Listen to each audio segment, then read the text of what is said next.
একমাত্র মামুনুল হক সাহেবকে হারানোর পিছনে জামাতে ইসলাম ষড়যন্ত্র রয়েছে।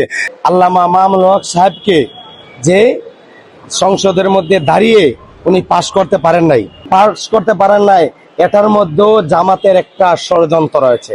কারণ বিভিন্ন জায়গায় আমরা দেখেছি মোহাম্মদপুরের আসনের মধ্যে যখন সময় উনি ভোট কেন্দ্রের মধ্যে যাইতে পারেন নাই, মানুষগুলা যখন গেছে, উনার নিজের আমাদের লোকগুলা যখন গেছে, তখন সময় তাদেরকে পিটা দেওয়া হয়েছে, আঘাত করা হয়েছে।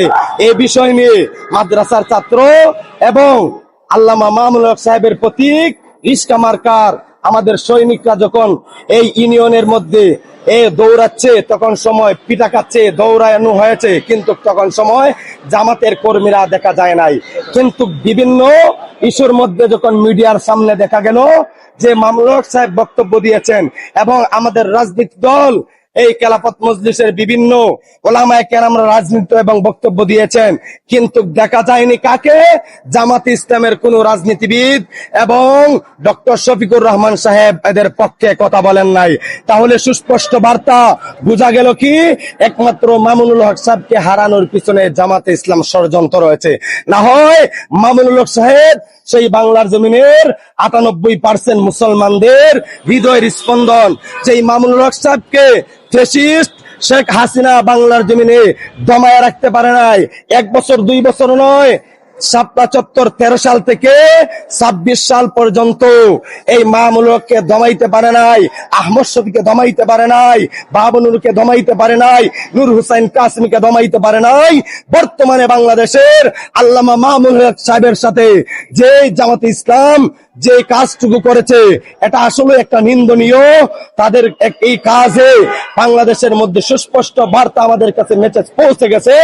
একমাত্র জামাতে ইসলাম সহযোগিতা যদি করে তো তাহলে মোহাম্মদপুর আল্লামা মামুনুল হক সাহেব বিজয়ী হয়ে সংসদের মধ্যে যাইতে পারতেন।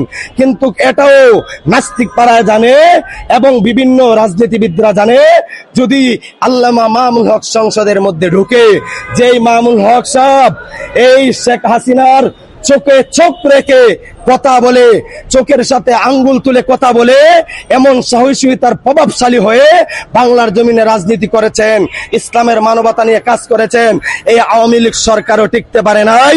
তাহলে এটা বুঝতে হবে যে মামুনুল হক সাহেবকে যারা মাইনাস করতে চায় আর সংসদে ঢুকাইতে চায় না, কিন্তু তারাও মিথ্যা স্বপ্ন দেখে সেই দেশের মধ্যে কালেমার পতাকা উড়বে, খেলাফতের জমিন সেই দেশের মধ্যে বাস্তবায়ন হবে। একদিন না একদিন কালেমার পক্ষে চললে, ইসলামের পক্ষে চললে কষ্ট হবে, অনেক মুজাহাদার প্রয়োজন। 313 জন সাহাবীর মাধ্যমে বদরের যুদ্ধ কায়েম হয়েছে। আমাদের দেশে তো লক্ষ লক্ষ আলেম উলামারা আছে, কিন্তু সেই দেশের মধ্যে মামুনুল হক সাহেবের পক্ষে লক্ষ লক্ষ মানুষ রয়েছে। মামুনুল হক সাহেবের যেই নির্বাচনকে কেন্দ্র করে মাইনাস করছে, তারা আসলে বুঝে নাই। কিন্তু ভবিষ্যতের জন্য একটা মেসেজ দিয়েছে, আমরা তোমাদের উপরে তোমাদেরকে কলা দেখিয়ে তোমাদের হাতে আমরা মূলা ধরিয়ে দিয়েছি।